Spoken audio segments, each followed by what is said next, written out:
these people who are losing their jobs are realizing that their government is making a huge mistake. And to distract all these people, CCP is spreading anti-American sentiment all throughout Chinese social media.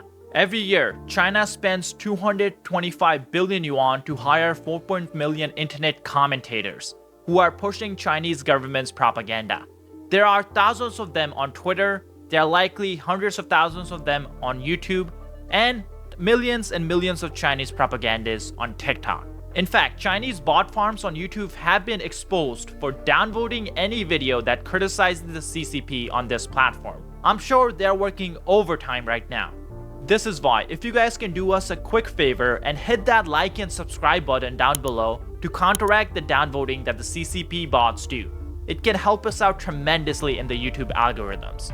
But the biggest weapon CCP has is not the bot farms, it's TikTok.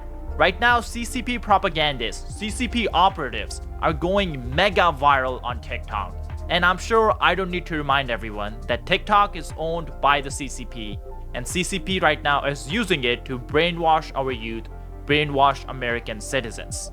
I don't have TikTok myself, but I can see the posts that people are sharing on Twitter saying that once you log into TikTok, every other video you see is about how Americans need to be buying more from China. Americans should buy directly from Chinese websites like JD.com, Temu, and Alibaba. This is exactly why TikTok needs to be banned in the United States. This trade war is the perfect example of what could happen if there is ever a full-on war with China. CCP has direct access to 170 million Americans, and imagine the kind of brainwashing they can do when they control the algorithm, when they store all the American data in China, in Beijing. Here's just one of these propaganda videos that CCP is pushing on TikTok, but the video accidentally exposes the CCP's dirty tricks. Your made in Italy Gucci 80% come from Chinese factory. They just add the logo in Europe to make you pay the price of 10 times. Close your eyes. If your hammer says made in China, does it feel cheaper? No, that's not quality issue. It's luxury brand washing. Fun fact, the hand stitching your product, 42% are Chinese artisans. We don't do cheap, we do underrated luxury.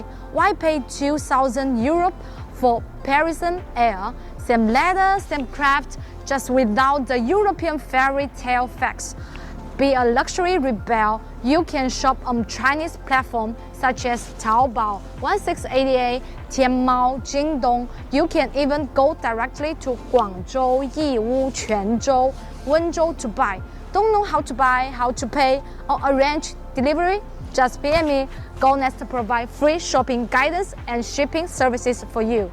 I'm not even gonna focus on the fact that TikTok is banned in China. So this lady definitely either has government's permission to post on here, or she was using a VPN, which is against the Chinese law for Chinese citizens. Now, I doubt that she was using the VPN, and let me explain why. Think about it. If you're a Chinese citizen, you're not going to break the law by using TikTok using a VPN, and then post your face all over the TikTok video so that the communist police can show up at your house. That's why I think it's highly likely that she had permission from the Chinese government to post videos like these. Now, why would they do this? The answer is clear. They want to spread propaganda in the United States, and with TikTok, they have the perfect tool to reach hundreds of millions of Americans. And that's just an insane number to say. But unfortunately, she accidentally exposes the CCP tactic that President Trump and the Trump administration is trying to fight. You see in the video how she states that all these products are made in China, then they're just taken overseas and the label is changed? Well, this is the exact practice that US wants to stop. Chinese companies have set up warehouses in Vietnam, Cambodia mainly, but I'm sure other countries like she mentions in the TikTok, where these warehouses are not used for anything but to bring in the Chinese products that are made in China, and the only thing that these warehouses do is change the label. They'll take out the made in China label and they'll put in made in Vietnam or made in Cambodia label. This way they can redirect all the products to United States while not paying the tariffs that Trump put in his first term and Biden extended while he was in office. This means that the trade we would do with China is much bigger than the official number shows, and it also means that our trade deficit is much bigger with China.